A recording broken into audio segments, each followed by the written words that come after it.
Raising teenagers is hard. Understatement of the century. This is Mentor Select. Mentor Select. Parenting teens to be successful adults. Mentor Select serves parents who are raising teens. Every week, Derek interviews leading experts that work with teens, educators, counselors, mentors, and authors to give you practical tips, strategies, and resources that you can incorporate immediately to better connect and understand your teen. All while parenting them to be successful adults, focusing on social and emotional development, something that's left out of the classroom, but not in ours. Be sure to subscribe, share, and rate. This is Mentor Select, and this is your host, Derek Phillips. Okay, parents, you're in for a real treat today. Our guest is Dan Hooper, the Executive Director of ScholarShot, Inc. How are you, Dan? Derek, I'm great. How about you?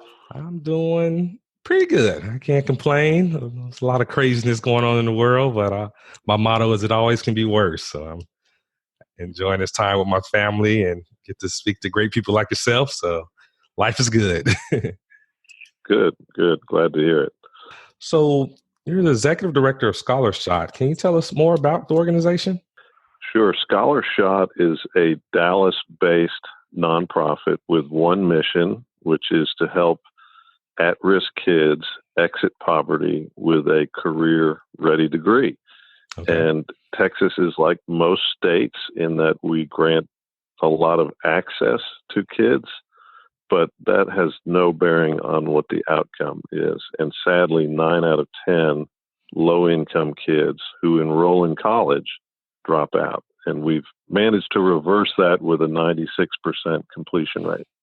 Wow, that's really impressive. And how long have you all been operating?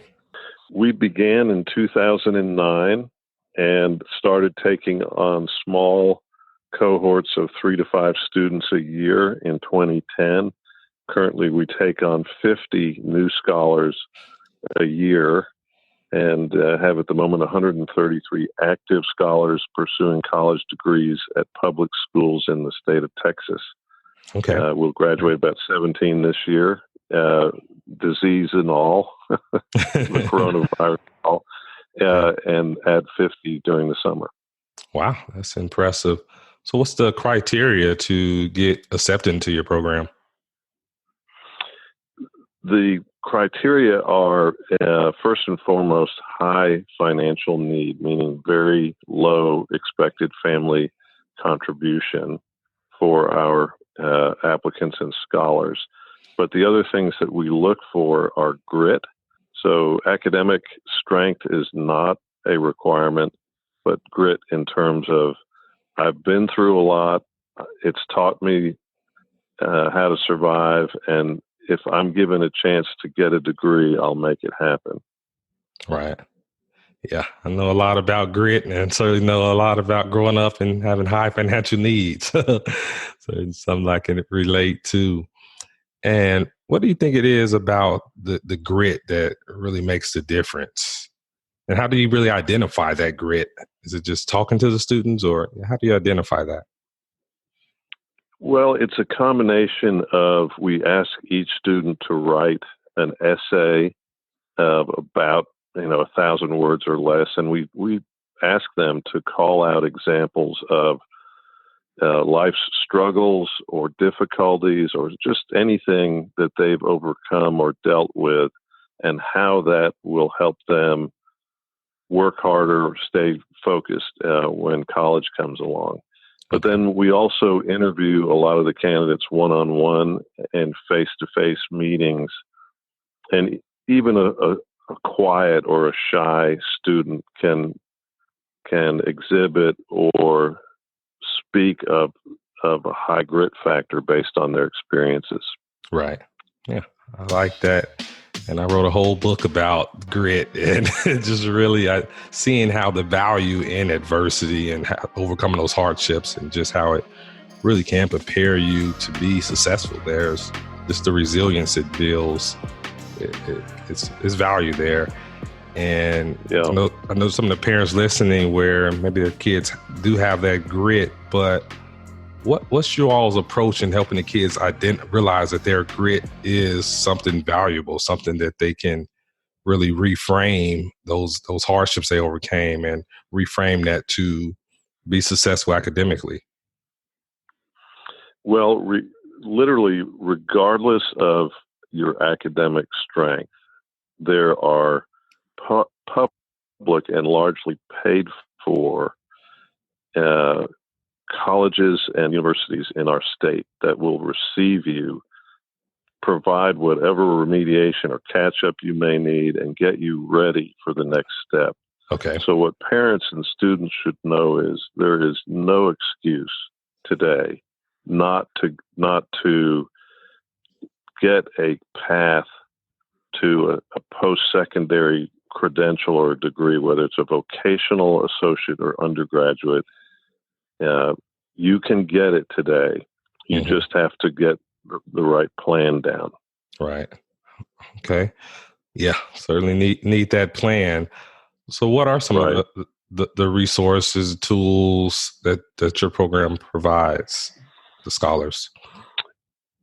Well, the first thing that we do is provide a heavy dose of reality for our applicants and our scholars. Okay. So we'll see kids that maybe they got accepted into a named four-year school, like say an A&M or UT or Texas Tech. But when we sit with them, we help them realize the financial picture, which is, you're going to get, and I'm just thinking of specific students as examples, $9,000, $10,000, or $11,000 in grants, and you might get another $7,500 in public loans.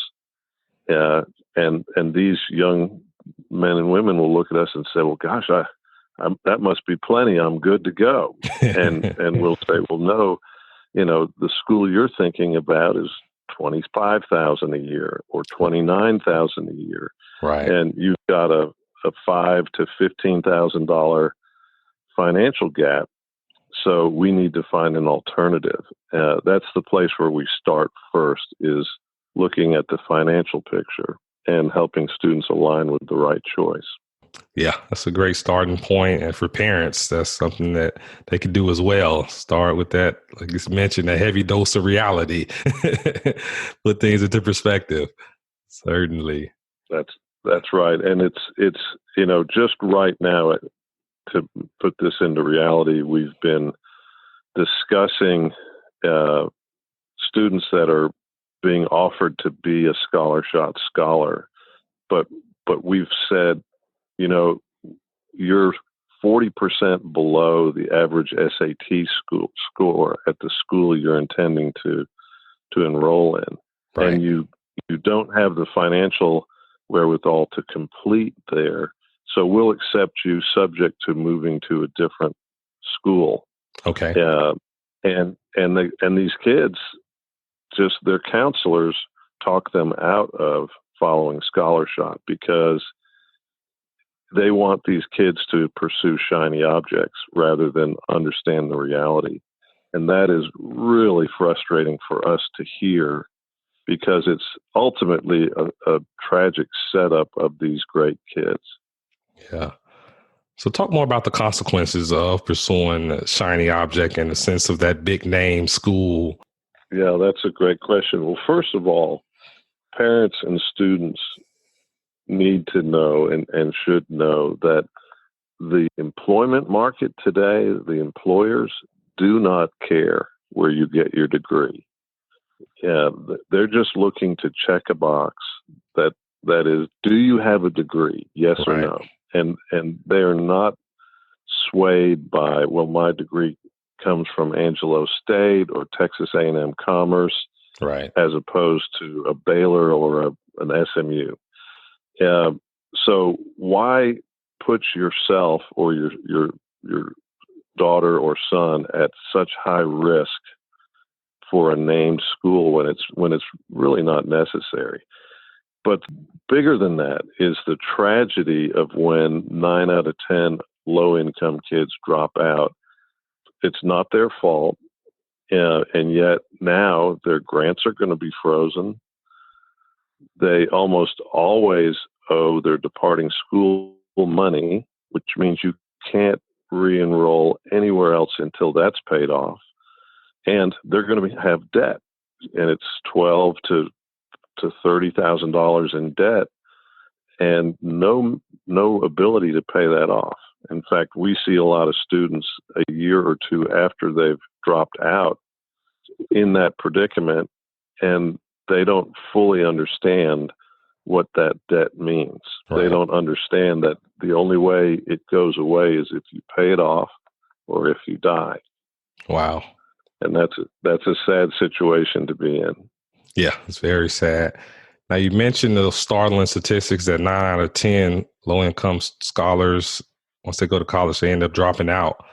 What are some factors outside of just financial do you think contributes to that? Yeah, the two most critical or two largest contributing factors, again, not the fault of these great kids. One is advisement from high school. There's, in a word, it's just awful. It's based on how many kids can apply to how many four-year schools and how many millions of dollars in scholarship can we brag about. But it's not measuring what is best for this young man or woman. Right. And then the second contributing factor is once these students enroll in a university or college, those institutions are just not properly prepared or equipped to handle first-generation low-income students. Yeah, of course, there are other factors. You know, there's the imposter syndrome of, gosh, I don't look like these other students. I'm working on the weekends when they're partying and having a good time. I'm not talking about any kind of spring break that they talk about. I don't use their vocabulary. And gosh, we took our first quiz and I got a D and it was really hard. And these guys are all high-fiving their A's and B's. And, you know, the syndrome of, well, I don't belong here. This isn't right for me. I'm not worthy kicks in. And we battle that a lot with our scholars, particularly in their freshman year. Okay. But the real message is, hey, instead of fight or flight, let's pick your game up. Let's get a tutor. Let's meet with your professor. Let's find out what part of the curriculum is difficult for you and focus on that. Right. And it's really rewarding to see kids who have not been challenged to do that in their past to see the benefit of that challenge and begin to do better. Yeah, kind of goes back to what you said, having that plan and then also just that support system that you all are providing. Right. Once you move past that dose of reality phase, what else does the ScholarShot program offer that helps contribute to that 96% completion rate? For our enrolled scholars, we provide two things in a simple format. One is they get financial support from us. And the second is, and is really much more impactful, each student who we call a scholar is assigned an academic manager. Academic managers are full-time employees of ScholarShot. They are all first-generation college grads. They are of color, and they can tell someone 9 or 10 years younger than they are, hey, I was you, and this is what we need to do. And that encouragement and accountability is really the secret sauce for ScholarShot. Is it just a huge benefit to our students and their ability to succeed and stay in school? Yeah. Wow. Yeah, I can see, as you said, the secret sauce, and it's more so the scholars being able to realize that, hey, this academic manager is someone who can relate to what I had to overcome. They've walked in my shoes. They've been where I've come from. So I can see how that resonates more with them, and they're maybe more so open to opening up and listening to what they have to say, following their guidance. Yeah, that's right. That's awesome. So they also kind of serve more in the mentor role as well, or is that a separate aspect? Yes, of the program? we look for mentors who are individual men and women who will volunteer in a one-on-one relationship. So I mentioned we have 133 current active scholars. We have 85 mentors, and we'd love to add more mentors. At the moment, we particularly need female mentors, as we have about 70% female, 30% male. We need female mentors, but with this new class coming in, we'll need more mentors, both male and female. Okay. Now, what criteria do you look for when recruiting mentors? Well, we are a faith-based organization, so we don't require any expression of faith of our scholars nor of our mentors, but we would like to know that mentors understand the power of prayer. So they'll fill out a background check, and that's all handled on our website. They'll also fill out an application that's very short that just kind of talks about themselves and where their interests lie. We try to align mentors in a career way. So if a student is pursuing a medical certificate or health certificate, maybe someone in the medical field. If someone's looking at business or finance, perhaps it's someone in the banking world. And so we hope our mentors will help us fill the soft skills that so many of our scholars need, just in terms of feeling confident about themselves, interviewing well, and understanding that, hey, I have just as much right to this interview as person or individuals asking me all these questions. And it's been a great program. Our mentors really have made a huge difference. Awesome. Now, you mentioned earlier about that you all focus on your scholars graduating with career-ready degrees. Can you elaborate more on that? Sure. We consider completion earning a vocational certificate in 1 year, an associate degree within 3 years, or an undergraduate within 5. And we wish we could find more students that would be willing to pursue vocational certificates. But again, that comes back to the model of how kids are advised in high school. There's just very little mention of vocational certificates, and starting in a 2-year program is also discouraged. So for us, though, a career-ready degree is one of those 3. And yet the most profitable, we have had 78 kids get degrees. Only 3 of them have vocational certificates. I wish it were more. Those 3 made more money year 1 and every year thereafter. You know, our kids are graduating and making between $35,000 and $55,000 a year in their first year. Okay. And so that's why we consider these are career ready. These are sustainable career ready degrees where these kids can say, I'm going to be the first in my family to own a home. My company offers stock options. I'm going to be a first generation stockholder. And I'm in the first generation that reached the middle class. So that's, to us, that's a career ready degree. Wow. Love it. And I can see just the reward for you all, from the mentors to the academic advisors to everyone involved in the ScholarShot program, to be able to witness that journey, them breaking that cycle of poverty, being the first in their family ever buy a home, get a degree, have stock, things like that. That surely has to be really rewarding. It is. And I wish we could offer this to more students. You know, only taking in 50 a year is not even a drop in the bucket. Dallas County graduates 27,000 high school seniors every year, and over 8 out of 10 of them are low income. But we have some initiatives that are statewide and beginning to challenge the institutions statewide that need to improve their practices and policies and hopefully improve outcomes for tens of thousands of students. Wow.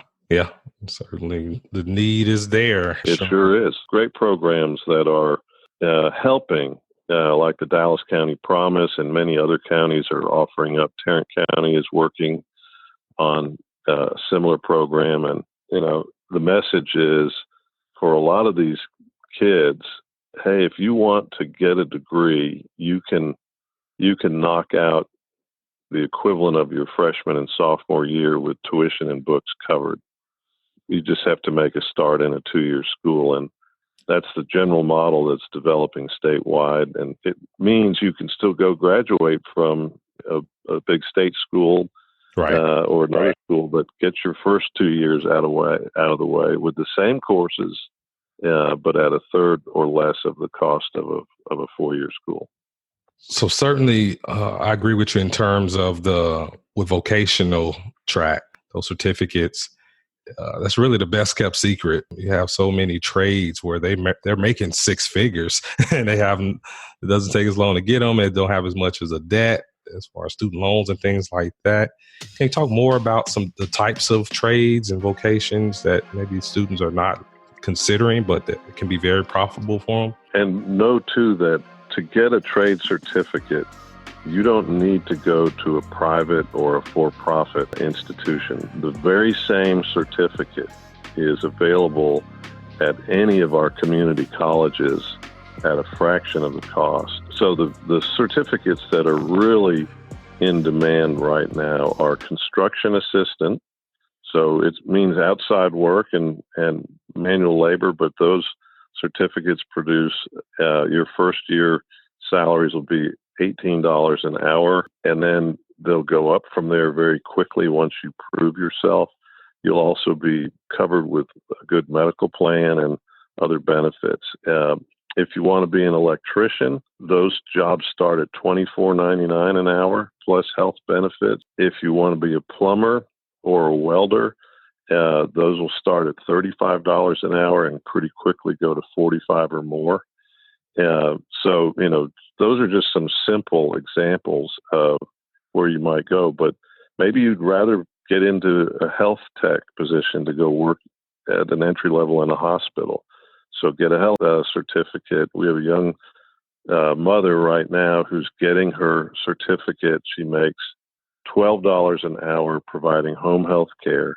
When she gets her certificate, her salary, her pay will go to $28 an hour. Oh, wow. And that's the difference between a poverty wage and a sustainable wage. So, yeah, these certificates are really valuable. And when you think of the typical high school graduating class, the college advisement just focuses on the top quartile. That means for every one of those kids, there are 3 kids getting nothing. We ought to see that every one of those kids has a career path, and at a minimum, go get a vocational certificate. If you're a Dallas County Promise high school graduate, books and tuition are paid for. So what's the hesitation and what's the reason for not doing that? Yeah, I think it's pretty obvious why to do it. Certainly the incentives there. Yeah. Indeed. Now, for the parents listening who are thinking, okay, hey, I want my child to graduate with a college-ready degree. They're in high school now. In addition to some things you already covered, what are some other things they can do to start preparing their scholars, their teens to transition successfully into college? Well, one of the most important things to do is to fill out the FAFSA application. Only about half the kids in Dallas County that are eligible complete it. And it's very important to get that done. If the student is here as an undocumented student, then they need to fill out the TASFA, which is the Texas equivalent. And you'll need some involvement from parents to fill in income and some other things, but there are plenty of organizations around that do completion of these documents. But every student, even if their parents are making maybe a mid-level or an upper-level income, it's still worthwhile to complete it, because you might get a couple of $1,000s instead of $6,000 or $7,000. You still might get something, and they need to complete it every year that they're in college. It's only good for a year, but that's the first thing. And the second thing is for parents, most of all, to know the true cost of attendance. And there are websites like College for All Texans. You can find them easily online, and they'll tell you the true cost of attendance at any school, including living allowances, travel, any kind of clubs or organizations. And know that the most a student is going to get in public funding in form of grants is about 11 to 12,000 a year, and sounds like a lot, but there are very few universities that will get you through. We look to help students to where they have less than a total of $4,000 out of pocket a year, meaning my parents can help me cover that, or ScholarShot can help me cover that. And that's the first thing. If your student is going to be more than out of pocket $4,000, you really need to look for an alternative school. Great advice. And if you don't have any money from home to support that gap, then you especially need to find an alternative. Right. And there are plenty. Definitely. Certainly options. Shop around. And can you talk a little more about the advantage of starting off at a 2-year school, then transferring to a 4-year? Well, there are several. And again, advisors in high school discourage 2-year school starts because A, they don't really understand community college, and B, it doesn't look as good. They will tell students, well, no one completes there. Well, that's not true. We have 96% of our kids that enrolled there completing. But the real advantages are you're going to take the same core courses, meaning your freshman and sophomore year. They're the same courses at a community college as they would be at a 4-year school. They're less than a third the cost. If you're a Dallas County Promise kid, then there's no cost for tuition and books. And the classrooms are likely to be smaller. And most importantly, if you need some remediation, which over 85% of our kids graduating from Dallas County do need some reading, writing, or math remediation, they offer multiple levels of remedial courses at these community colleges. The large universities offer no remediation, or at most just one level. And let's say you need math remediation. Community college will test, is that at an algebra layer? Is it at an early math level? Or is it worse than that? And they will provide a remedial path that gets you ready for college math. At a university, you're going to be taking Algebra 2 remediation, and that's it. And if you can't pass that, then you can't continue. Ouch. So there's lots of reason to make a 2-year start. We see kids who academically could handle a 4-year school, but they recognize, I don't have the money. Right. So they do a 2-year start, transfer as a junior with no debt, and complete at a named school and get to the workforce. Wow, what a success that is. So why would we discourage kids from doing that? Yeah, I don't understand it. I'm a big fan of it as well. And a lot of teens that I mentor, I certainly recommend that option for those very same reasons. Yeah, great.